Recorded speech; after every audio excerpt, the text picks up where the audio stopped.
Hello, UPCAT takers! Today, let's try to solve this math problem. So, given tayo ng logarithmic equation, then find this expression. Okay. So, this one, diba, this is just the same as log 3 of 1 over 5 squared. Diba, 5 squared is just 25. Now, alam natin na if we have something like this is just equal to x to the power of negative m. So, applying this to our expression, this is just equal to log 3 of 5 negative 2. So, applying the logarithmic power rule, itong negative 2, pwede natin ilabas.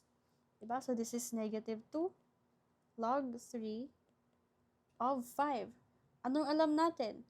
Log of 5 base 3 is equal to x. So, this is equal to x. So, ibig sabihin, this is just equal to negative 2x. And that is our answer. Okay?